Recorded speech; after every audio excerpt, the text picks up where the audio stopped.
The topics and opinions expressed on the following show are solely those of the hosts and their guests and not those of W4WN Radio, its employees, or affiliates. We make no recommendations or endorsements for radio show programs, services, or products mentioned on air or on our web. No liability, explicit or implied, shall be extended to W4WN Radio, its employees, or affiliates. Any questions or comments should be directed to those show hosts. Thank you for choosing W4WN Radio. Welcome to Success Secrets Exposed with Sally A. Curtis, where we share stories of challenge, success, and inspiration, along with practical tips and strategies to move you forward to your success. And now, here is your host, Sally A. Curtis. Good evening, good morning, and good day to you all, and welcome to another episode of Success Secrets Exposed. Super excited to be sharing with you yet again today. I've got a great guest in Sheryl Plouffe, who's going to be sharing with us about profitable podcasting and an abundance of information, and super great at taking the complex and making it really simple for those that overcomplicate things like many of us do. So for those that are new to the show, I'm a content repurposing whiz. I work with brilliant individuals to help them leverage their content to engage their audience through the power of visually emotive content. We're actually best known for turning books into 2 years worth of social media posts. And what we do is we help you connect, stand out, so your message is heard and that you get to reach more people easily. But as I said, our guest today is Sheryl Plouffe. We're going to be talking about profitable podcasting. And the concept we're going to be sharing is how to interview thought leaders, turn them into clients, referrals, and also speaking engagements. Sheryl has turned her professional media experience into an absolutely thriving virtual video production agency and consultancy. She's an entrepreneur and an international speaker and has broadcast over 20,000 hours of live television in her 25-year career. So you are definitely in the right place at the right time today. So without any further ado, please help me welcome to the show, Sheryl Plouffe. Hi, Sally. So great to be with you. Thank you so much for joining us. I feel very privileged. As I shared with you as you were coming on, I've been deep diving into your YouTube content, which I know is going to be expanding and future proofing even further. But I really love the way in which you take what everyone, and me, this is the label for me, everyone seems to make overcomplicated, and you turn it and you make it super simple. So I'm really thrilled to be sharing with you today. Thank you. Oh, wonderful. I'm so glad that you've been binge watching there. And I'm proud to say that YouTube channel has over 2.5 million video views so far. And I hope to continue to add to that with this thought leadership around podcasting. I know that's what we're going to talk about a lot today, but I think that podcasting is just one system among a few others that really help us to scale businesses, right? That's how I see podcasting. So I have a bit of a different take on it, and I'm happy to share that with you today. Yeah, and I love that. And I've just, if you've seen me scribble, because I'm a prolific note taker, I've just written down that you're the first person and only person that's ever called it a system versus a product. So that already makes me incredibly excited. So thank you. Can I ask you to share and elaborate a little bit more on your backstory of sort of where you came from that media perspective to why you're sort of doing what you're doing now? Sure. I started broadcasting when I was 18 years old, and I worked my way up to national broadcasting before I was 30. I spent 25 years in the industry, 17 of them on the national stage. And as you indicated in the introduction, we actually did the math one day and figured out that it was over 20,000 hours of broadcasting. I was even surprised. But having said that, I think that what I really did was I took that experience and I let it permeate my thoughts and ideas and my point of view about digital, about social, about business, about entrepreneurship in many ways. And I think it not only did it help, permeate what I think about it, but really the learning and the teaching that came from that, from being in the media really helped me to see things in a slightly different way. Let me paint a picture for you. In the broadcasting world, you are in a position where it's usually a small crew of people. I wouldn't say necessarily skeletal, but Yeah. often a small group of people who are responsible for producing a large volume of content and doing Mm. it to deadline and doing it consistently. I know in my case, we had 11 different feeds at one point across the country where we were feeding different feeds with different levels of content on a 24/7 basis. So Gosh. you get very good at systems as a Yeah. result of that, because you Yeah. have to do that in order to survive, to be able to do the thing that you've been employed to do. So I think that it's really this idea of systems that has bubbled up for me in the last years, and thinking about podcasting in that way. Yeah, and I think that's even just the reference of the 11 feeds. I mean, it's when we think as entrepreneurs of our social media feeds, let alone the feeds and the production that we can overcomplicate in everything then that we do. It's no wonder that it becomes this almost full-time franken business thing if we haven't systemized it. And I think I've definitely experienced that. But when you get that level of systems in, and I'm always wanting to improve systems. When you get that level of systems in, you actually gain back the lifestyle, which is often the reason you actually started your own business. But the franken business crops up in the middle there somewhere. Yes, that's so Yeah. true. I think it's a common experience, especially for, let's say, coaches, Mm. consultants, people who are packaging their intellectual property into programs, courses, memberships, masterminds. They're in Mm. the knowledge space. And it can easily happen because when you first start out, you really are doing all of the jobs. There's a certain level of bootstrapping that happens at that point. And I think that it can easily be derailed, or you can be easily derailed into going to a place where you're busy for the sake of being busy.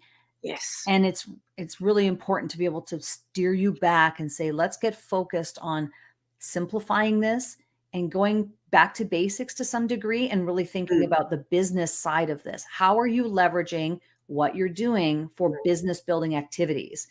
One Mm. of the things that I like to remind people, and this has been my experience, and this has been helpful for people that I've worked with as well, is speaking. And this is evidence of it right here, right? We are speaking. I'm speaking on your show. You speak on other people's shows.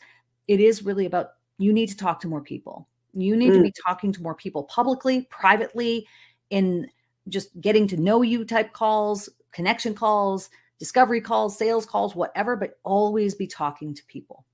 Mm, mm. And do you find, and I'm sort of having a slight giggle here because this is one of my soapbox moments and I get really ranty, so I'm going to cut it back real quick. But do you find people get so stuck in the marketing that they forget about the business development elements? Yes, Yeah, that is the problem. yeah, absolutely. Although I don't think that it's not anyone's fault, really. I mean, I think that we live in a space, especially with social media and the decade that we're, have come out of, is that Yeah, people are bombarded with ads, right? They've been bombarded with, you need this shiny object, you need this tool, you need this SaaS tool, you need this, and they're all amazing and they all do wonderful things. And then people, they get drawn in, and then they go down a rabbit hole, and they mm, spend the next 8 months trying to do, I don't know, it could be, I'm trying to build this quiz funnel. mm, When that might be a great thing, but maybe it's not for now. Maybe it's for later. Right now, you have to focus on the season that you're in. What season mm, are you in right now? If you're in a growth season, like if you haven't reached 6 figures, you're in the growth phase. You're in the initial early stage growth phase. And it's in many ways hand-to-hand combat. You need yeah, to talk to more people. You have to have intelligence about who your client is. You probably don't have that dialed in yet. yeah, Talk to more people. Don't worry about the quiz funnel yet. You don't yes, need that yet. You need to yeah. talk to more people. Yeah, brilliantly said. Love it. Thank you. And one of the things that we have planned to talk about is the how traditional podcasting is actually a broken strategy for online entrepreneurs. So I've sort of got a sneaking suspicion this sort of ties into the system side of things. So what are we generally doing wrong, and what are some of the tips that we can sort of talk about in correcting that, so we can focus more on this conversations with people and building the business versus just having another marketing thing that, you know, runs along the side or runs us. Well, the truth is that anyone can create a podcast. Mm, You can create a podcast on your phone. There are amazing tools. They're free. I mean, creating the podcast is not the problem. The mm, problem is that if you want to create a podcast and leverage it for business, if you want to mm, use it to generate your leads, you want to use it to build your network, you want to mm, use it to elegantly sell your own products and services. mm. If you want to use the podcast to do that, that's what requires more thought and What? strategy around how are you going to do that. So what Mm, happens typically, and why I think the model is broken in the traditional sense, is that anyone can create a podcast, but if you create a podcast and you, even if you do have a strategy of getting a sponsor, right, mm, or inviting advertisers to be part of your show, and they're going to give you advertising dollars to be part of your show, etc. mm. That is a process whereby the sponsor or the advertiser is going to want to know that you have X number of downloads and Yes. what is the size of the audience, and because they want predictability about their investment in your show.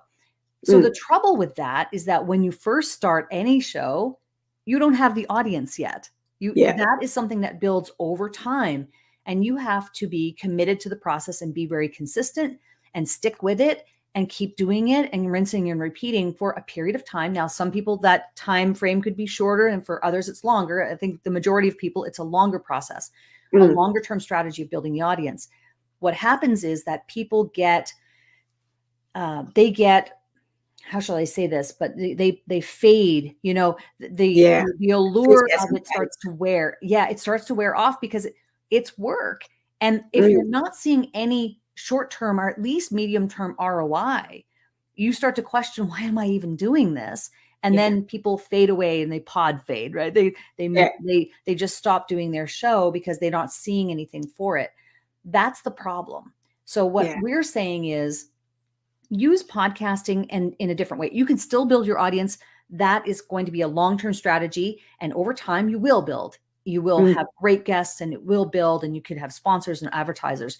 But in the short to medium term, we want you to leverage it to build your network, meet mm, amazing people, build collaborations, joint ventures. mm. You could certainly get clients. You can certainly get clients directly from your podcast. Yeah. Speaking engagements where you get invited to speak on other people's stages. Focus Mm, on that part of it, the business development side of your podcast, or sorry, use your podcast for business development activities, mm. and then let the audience build naturally over time. Yeah, brilliant. And I think that's something from a general networking perspective. If we go back to traditional networking, you've got those that go to a networking event, and I call them your business card ninjas that are, quickly, ninjaing all their business cards out. And then you've got people that are sort of tucked away in the corner, which are having a deep conversation with somebody, and they're creating something. So they're creating that deeper relationship. They're building those relationships and potentially those joint ventures and collaborations. That's certainly the way in which I've always networked. But again, you find people that go, but I've been doing networking, it doesn't work, no one buys anything. Again, we've got that upside down strategy as to why you're doing the thing that you're doing. And I think in my experience from podcasting, that ability to expand your network, to showcase clients, to showcase colleagues, etc., has been such a great way, as you said, to expand that network, which then brings in more opportunities. And from a business growth, a human growth, and an evolution of your business, that's such a streamlined way to do it if you have that goal in mind from the very beginning and understanding. It's also, I think, built on some level of reciprocity too. It's this Mm. idea that you're not going into this new relationship trying to sell anybody anything. You're building that relationship off on a positive note of giving, of giving, of gratitude, of Mm. reciprocity. Like these are all positive ways to start that relationship off. Not to mention the fact that if you have, especially if you have high ticket products and services, which is what I recommend that every person who is a coach or consultant, you should be starting with high ticket and then moving down, as opposed to moving down and up, which is Yeah. often what we see. But Yes. when you have high ticket products or services, reaching the people who are your ideal clients for those products and services could be more difficult, because those maybe perhaps more affluent people or more educated people or whatever type of people it is you're looking to attract, you have to really look at it and say, are those people really scrolling on Facebook looking for an inspirational quote? I Mm. don't know. Maybe, maybe. And if they are, that's great. But know your audience, Yeah. know who it is that you're talking to. So, especially with high ticket products and services, you really have to be clear about who are those people and what are their daily activities? Where are they hanging out? They could be on social media, but you might not be on the right social platform. Cool. Maybe you should be focusing more on LinkedIn than on TikTok, Yeah. if you have a better definition of who that person is. So it's important when you have high ticket products and services to really give that some thought.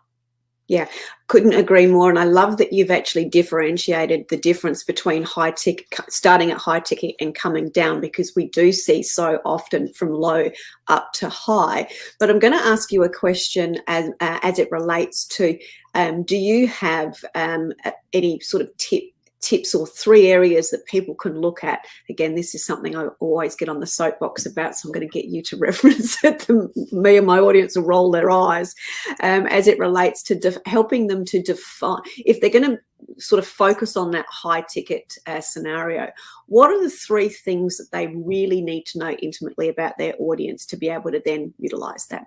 Do you have any tips around that? Oh, I think you have to understand their behaviors.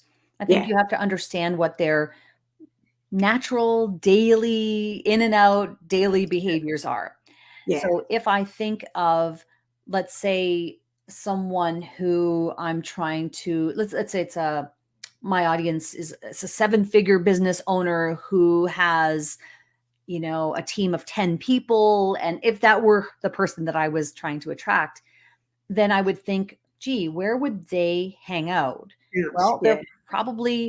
they're probably on LinkedIn. They probably have strong morning routines. These are people that read, and they read a lot, and they also listen to podcasts. They're always looking for personal development. They're always working on themselves. They're probably working with a coach or some type of executive leader. Mm. You have to kind of understand, like, what would be the daily activity or behaviors of that person, and put Mm. yourself in their shoes. That will help to determine a lot. Yeah. Another thing that I think we have to know, and this is regardless of whether it's a, high ticket, it doesn't matter what, Yeah. is you have to understand what their needs are. Like, where's the need and the opportunity for them? Like, what's the Mm. opportunity to help them, and what is the need that they have that you can help them with? Mm. And then I think the third thing is, how are you going to reach them? Mm. By which means are you going to actually be able to start a relationship with that person? Yeah. And that comes back to point 1. If you know where they hang out, if you know what networking groups they participate in, then maybe you can show up at those places and make yourself known. So those Mm. are 3 that come to my mind. Yeah, perfect. And something else that you touched on that I think is incredibly relevant as it relates to podcasting, and was my experience when I built my business originally through using the Meetup platform, which I saw a lot of people try to duplicate and emulate, but they never stuck around long enough for it to actually, work. And I didn't think of that as it related to a podcast, but that consistency element is so strong, and it's always tickles me that I thought of that the long term, first 12 months I'll do it this way, next 12 months I'll do it like that, then after that we'll do it like this. So I thought like that, but didn't realize it. And then when I remember talking to a couple of different people that were wanting to sort of get out and do their we call it shout outs and those sorts of workshopy type things, that they would just do it for 3 months, but it didn't work. So is there a really good, I know you talked about there's some people do it quicker and some people do it over a longer period of time. Is there a sweet spot as it relates to consistency with podcasting if you've dialed in some of those elements that you've talked about? From a consistency of production and publishing? Yeah. I like to recommend to do at least an episode per week. Yep. For a variety of reasons. One is, yes, the consistency from a public perception and, being able to show and demonstrate that I'm here and I'm doing this consistently for their benefit. Yeah. But I think we also have to realize that there's a huge benefit to you as the host to do it at least once per week. It's like going to the gym. How many of us have purchased gym memberships and we're really gung-ho about the gym, and then all of a sudden we let through, a week go by where we don't go to the gym, and then it's really easy to fall off the wagon. Next thing you know, you haven't been to the gym in 6 months. It's happened to everyone. So I think podcasting is a similar thing. You want to stay in it to win it, right? You want to be able to be consistent for your own benefit. It improves your ability to interview and to, and we teach people how to execute on this themselves, like for people that are going to be producing their own podcast.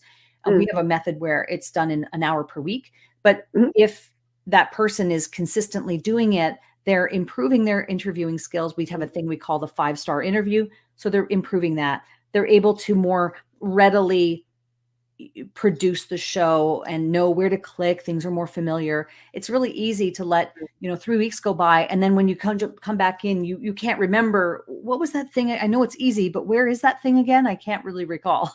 So I think once per week is a good standard to stick by for your audience's benefit and also for your own. But if you really want to progress more quickly, if you have goals of, again, growing your business from 6 to 7 figures, and you're installing the podcasting as a system by which to do that, a marketing system to do that, you can push and pull those levers however you see fit. You could decide to do more episodes and in one season and fewer in the next. It's totally up to you how you want to do it. And that comes back to, you have the opportunity to pull those levers based on what your strategy is. So without a strategy, it's sort of very difficult to pull those levers, because it's hope or almost that lottery, as to what they're doing. Whereas when you're doing it consistency and you've got a clear strategy, it makes that you can there's an understanding and a reason for it.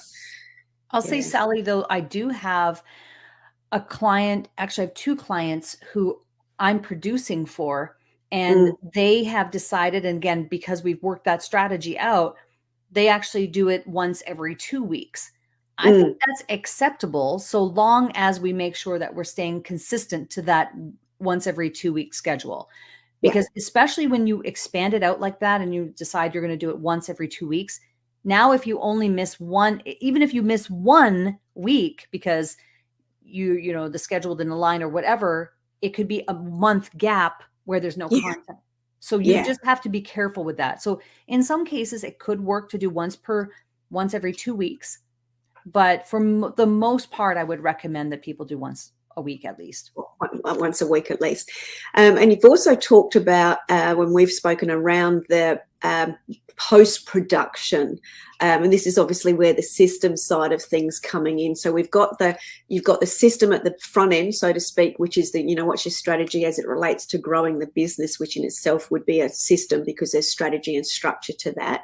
And then there's obviously production, I'm imagining, that needs to be systemized to help refine the ROI on these types of business development activities? I think the production is more about efficiency of time and energy. Yeah. actually, rather than a direct tie to the ROI, because Okay. the return on investment is through the relationships that you're building, and the Mm. calls that you're having, and the discussions that you're having to help move the business along through Sales collaborative process. efforts, Yeah. strategic partnerships, directly selling your product and service to people. But the production side is more about efficiency of time and energy, and Mm. and that's obviously a huge benefit too, Yeah. to Yeah. Huge. reduce that post-production time. We are obviously live right now, so I'm a big fan of doing things live because it cuts down on post-production. Mm. That this is a great way to do that. And I subscribe to that. I think it's great. I've spent many, many years doing live television, and there are ways and tools that you can use that would allow you, through just clicking of your mouse, to be able to Mm. add elements within a broadcast in real time as you either go live or as you record it in what I would call a look live scenario. So when Mhm. you're producing it as if it were going live, so that the finished product is completed in its entirety, the way that Brilliant. you intend for it to be, and in Mhm. the order of the elements that you intend for them to be. So now Mhm. you don't have as much post production or production after the recording or the live stream to do. So Yeah. that's where it can get very efficient. I talk to people all the time, and I'll ask, especially people who are already doing a podcast, and I'll say, how long is it taking you to produce? And I've had many, many different answers, but I would say Mhm. generally people say anywhere from 5 to 8 hours. Oh, That's, wow. Okay. so Yeah. that's a lot. That's a Mm. lot in a 40-hour week. So, although maybe most entrepreneurs are not working just 40 hours a week, but True. nonetheless, it's just this idea of efficiency. So if we Yeah. can reduce that amount of post production, now we can use that time to do other things like other business building activities. Yeah, brilliant. And you talk also from an efficiency perspective. So we've talked about that production system, which is obviously starting with the end in mind. Now, I just was hesitating because I can't remember whether I saw this on your website or whether it was part of our notes. You also talked about the repurposing element, and you talked about video to audio, which is something that I've never done as a repurposing agency. It's not something that we do. So I love the idea of that. What's I suppose, the benefits and the strategy around doing that? Well, I think the strategy is that people consume content in different modalities. Some people like to watch the video. Some people watch a video, but they're not really watching the video as much as they're listening to the audio from the Yeah. video. So, Yes. depending on, again, behaviors and how they like to consume content, some people Yeah. might have your show on in the background and they're doing other things, but they're having an ear on it. Sometimes they do actually want to sit there with rapt attention and watch the Nice. nonverbal cues of both people. Yeah. Sometimes it could be that there is something demonstrative happening on the screen where I'm, showing something, whether it be sharing screen or showing something physical on the screen. Mm. There's that piece of it, that video part of it. There's a lot of nonverbal communication that's going on. And I think it's more dynamic. People like Mm. to see two people talking. I'm Yeah. talking with my hands right now, which is always what I do. Now, the audio side of it is, again, just thinking from a behavioral perspective. There are people who would prefer to listen to long form interviews in a podcast format Mhm. because they are in the car. They Mhm. have their Apple CarPlay or whatever they're listening to on their stereo. They are at the gym. They're running errands. They are Mm. gardening. They, whatever the thing is that they're doing, and they prefer to listen to it that way. So I Yeah. think it's really understanding their behaviors. And I feel, from a distribution perspective, why not? Right? Yeah. Why not leverage these channels, be it Spotify, Apple Mm. Podcasts, Google Podcasts, iHeartRadio, Mm. YouTube, LinkedIn, like, name any of them.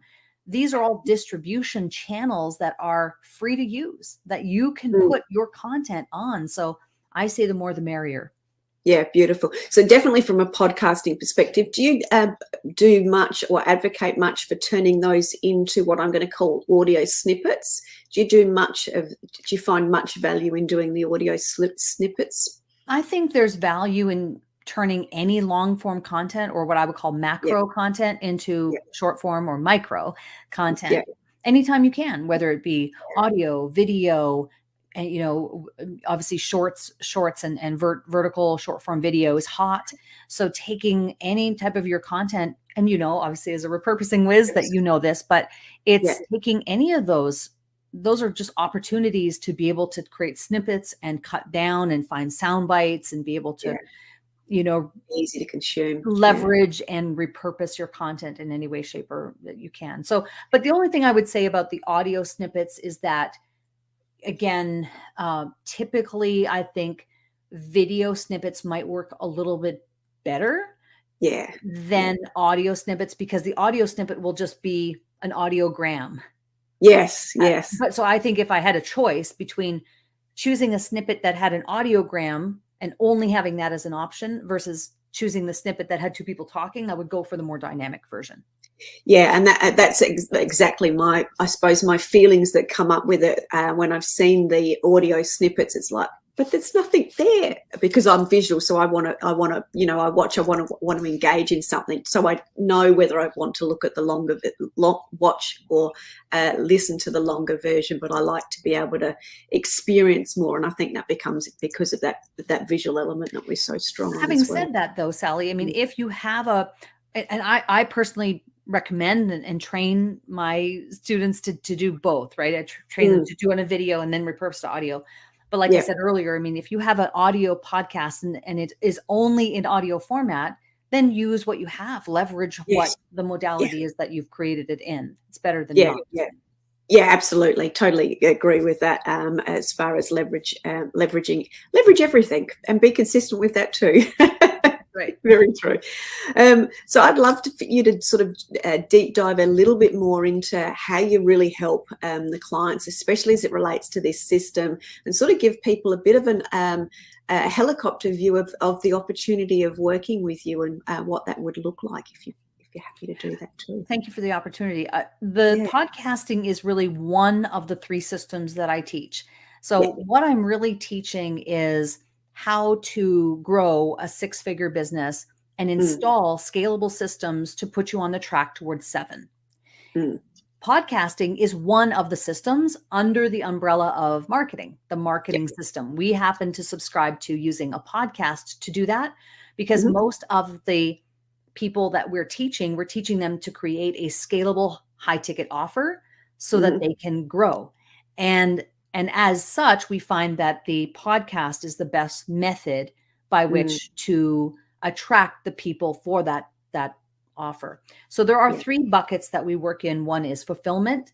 That's how are you fulfilling on how are you actually delivering the goods to your clients and to people who buy your offer. And that includes the building of the offer unto itself. So there's the fulfillment offer side.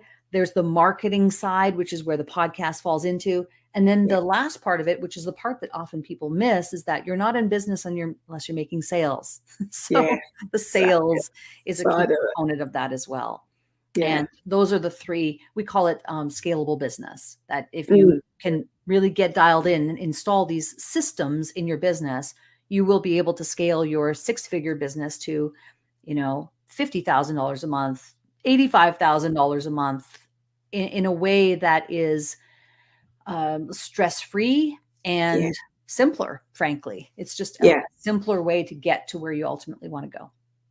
And I think, as you've said there, understanding the 3 buckets, because it's not 1 bucket or 2 buckets. There is traditionally the 3 buckets. It's as if you've got the fulfillment, the marketing, and the sales.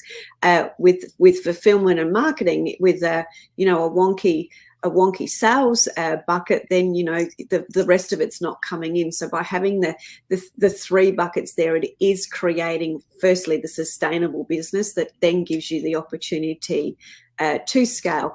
Having worked with a number of different people that are going through the scaling process, you can only scale if you're systemized and your systems are are the right systems that are functioning, because otherwise you end up scaling, and I'll go back to the Franken business, you end up scaling this business that's become a Frankenstein, and it just grows and becomes more consuming, and you miss out on yet more lifestyle. And as we talked about, many entrepreneurs work lots, can't become an entrepreneur to have lifestyle, then something gets out of whack, which is that Frankenstein business, and it ends up becoming, all consuming.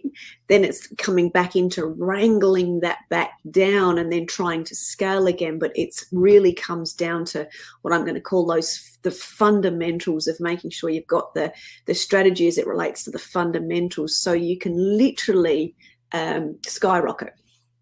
I would argue that if you don't have systems in your business and you are increasing your revenue and say you are capable of reaching those levels, then you don't have a scalable business. You have a business on the path to burnout, because the problem that you're having is you're going to reach capacity. There are only 24 hours in the day.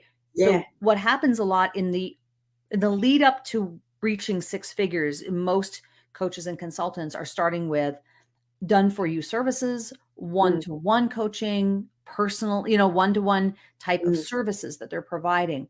And that's great. I think that's actually where you should start as you build up to the six figures. But what happens at that point when you want to grow and you have your eyes set on, because to be honest with you, six figures is not the end goal.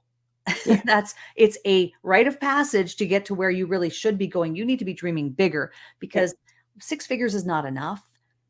Six figures, it's not going to be long from now, but six figures is going to be table stakes. I mean, that's just, so I think there's a lot of emphasis on, get to six figures, and it's made to feel like the six figures is the ultimate goal. The end goal. Yeah. It's not. Like, you have to get there, but you got to keep growing if you want to have the lifestyle, because that, to your point earlier, that's the reason why most people got into these types of businesses, because they have a vision of a lifestyle. It's not going to happen on six figures.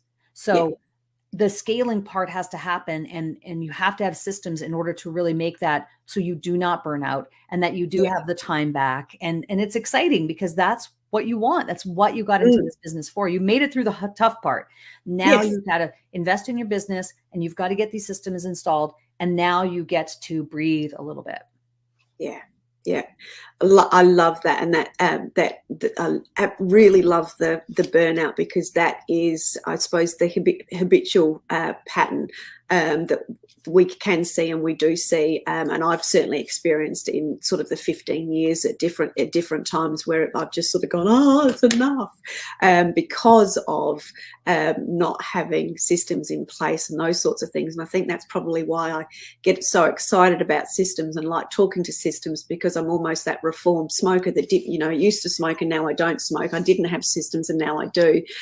So I'm so passionate about the confidence and the ease. And yes, they in lots of cases need to be improved until you find the right, solid, sustainable system, which is obviously what you're helping your clients create.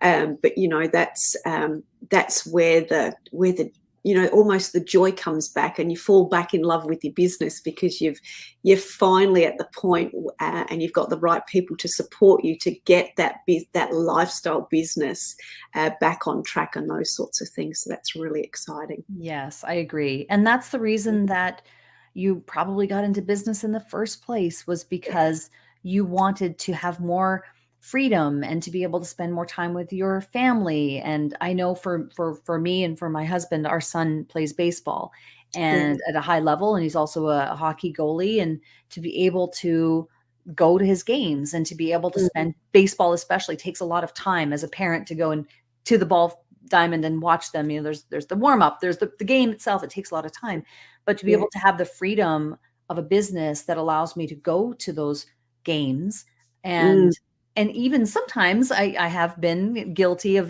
doing a little bit of work while I'm there, but because it's a lifestyle and it's a business that I've built in this way, I can have a call while I'm watching him practice. I've done that. He's been in a tournament and I've been on a call watching him, and I think, this is brilliant. I love this. I love what I've built here. And I wish that for more people. I want Yes. to be able to use my work to help people have better family lives, to be able to have more freedom and be able to spend more time with their family, Mm, and that's mm. my driving force behind all of this. Yeah, beautiful. Can we expand on that a little bit more? And then I'd love to invite you to sort of talk a little bit more about how people can get in contact with you. And you've also, in relation to the link that you provided today. But I'd love to, if you can, just share an example, because you've talked about the picture and painted your picture of why you do it. What have been some of the transformations or case studies of some of the clients that you've worked with that have gone, started with you, and then they've got to the point of the lifestyle business side of things? Well, I mean, I think of people that in many cases I talk to people who have aspirations or have had aspirations to do this for many years. Mm, It's not uncommon for me to talk to someone who has been wanting to launch a podcast for 2 years. I have mm, two people that come to my mind who had thought of it for 3 years mm. and never actioned it. So I love being able to help someone like that and there's various reasons why. Yeah. Sometimes it's fear, sometimes it's just like actual fear of being on camera or being seen. Other Mm, times it's just, well, I'm preoccupied with other things and they're in the busy work of doing things that are actually not going to generate revenue. There are yeah. various reasons why this happens. But to be able to work with someone and build their confidence up and give them the ability and the tools and train and teach them how to utilize easy to use tools that allow Mm, them to launch a podcast in 30 days, mm. right? Like that to me is something that, oh man, that lights me up.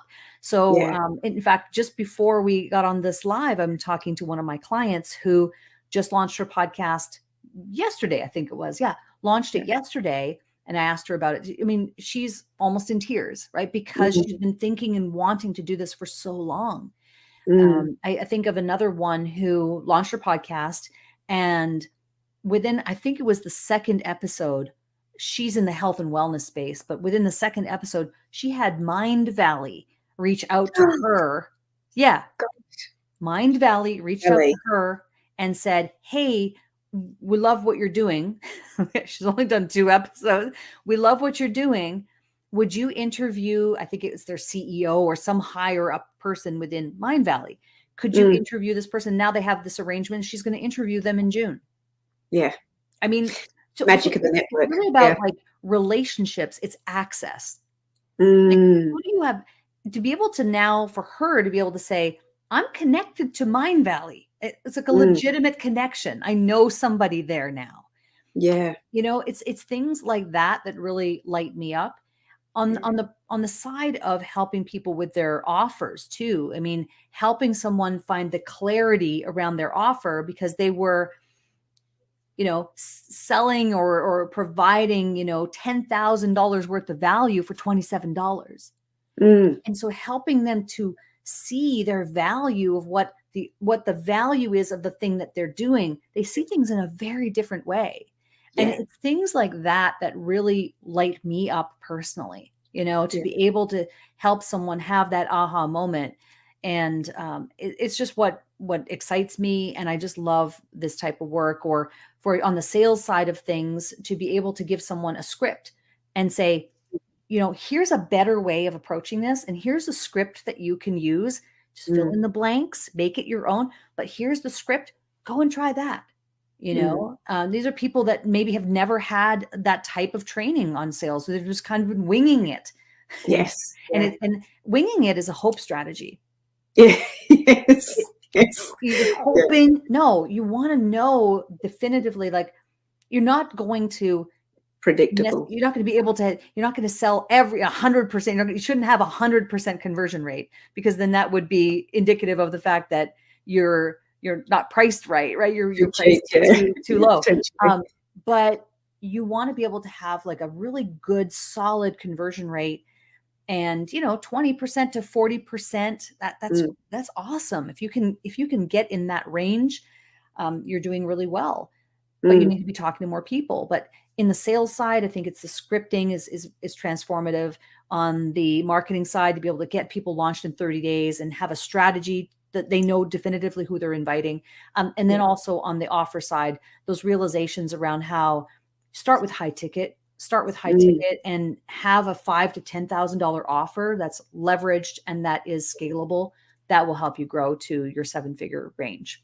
Yeah, brilliant. And I'm just going to make a note there as part of this. When I said at the very beginning, Sheryl is absolutely awesome at taking the complex to the simple. Just listen to the last couple of minutes of how that's just been mapped out, because it's a perfect demonstration of how it takes you take the complex to the very simple. With the you talked about the 30 podcast in 30 days. That in itself is, sounds like a much simpler process. Creating some scripts from a sales perspective, and then understanding the predictability of a business when you know the numbers of people that you're able to speak to then turn into conversions, etc. there as well. So we have a few minutes left. I'd love you to now invite and share with the audience how they can actually connect with you and what would happen next in that process. We do a scalable systems call, and it's with my team. It's 15 minutes long. So it's a short call, but it's a powerful call because we're able to walk you through and identify whether you're ready for these scalable systems. Are you in that place? And what might those scalable systems be for you? What we like to do on those calls is to provide resources no matter what. So that's what I would recommend as a first step, is to just spend 15 minutes, talk to my team, and they will ask you some questions to be able to determine what are the resources you need for the moment that you're in right now. It's really about the season that you're in and determining what is that next step. It might be talking to me, right? It might be another thing.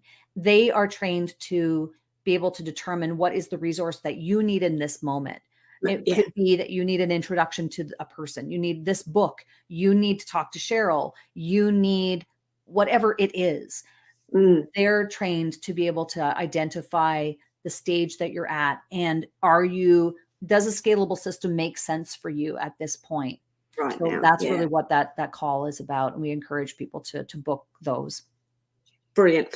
Thank you very much for sharing that. We've got the link up on the screen, and we'll have this obviously posted when we through the social media channels and up on YouTube, etc. as well.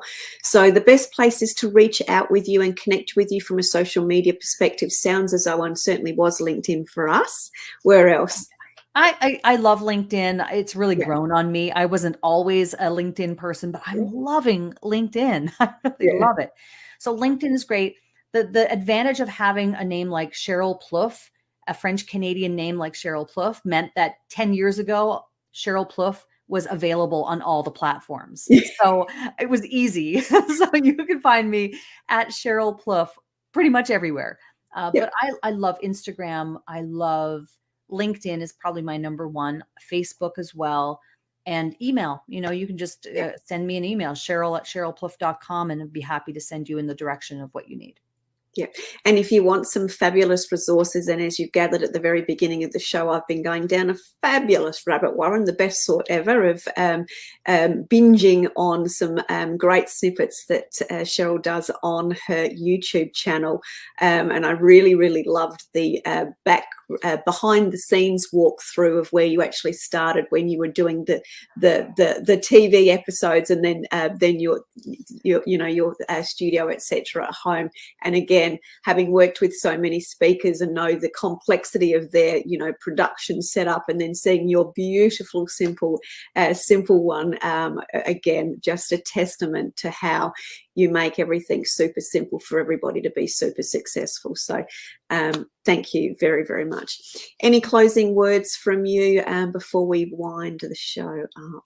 No, I love conversations like this. This is something that I could speak about for hours. I mean, I absolutely love it.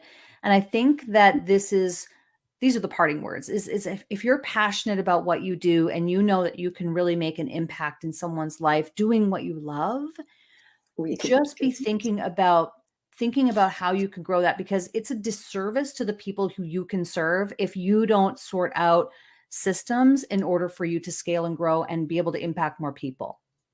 So think about that. Just giving me goosebumps. It's true. It is a disservice to other people if you hold that back. If you're the person who's holding all of the cards close to the vest, and you're not able to be, just because you are maybe afraid of technology, or you don't want to be seen on camera, or, really take a step back and say to yourself, but wouldn't it be worth it to find solutions around those things so that I can impact more people with the good work that I do, that I know is in my heart, that I know that I'm being called to do? And I think that's why a lot of people go into these spaces, because there's an inner knowing, there is a calling, there's an energy source that's calling you to do this work. So you owe it to yourself to find solutions to be able to scale your business. Yeah, couldn't agree more. For those that are on their quest, that have found their quest and know what it is, well, the world needs you right now. Yeah, Agreed. Brilliant. Thank you very, very much for sharing so much of your wisdom with us today. It's been an absolute pleasure. So please do connect with Sheryl. Check out the YouTube channel. Make a 15-minute call with her team. Find out more, because the success is in your hands. And here's a great person to help you simplify that success and elevate, so we can get you out to the world more often.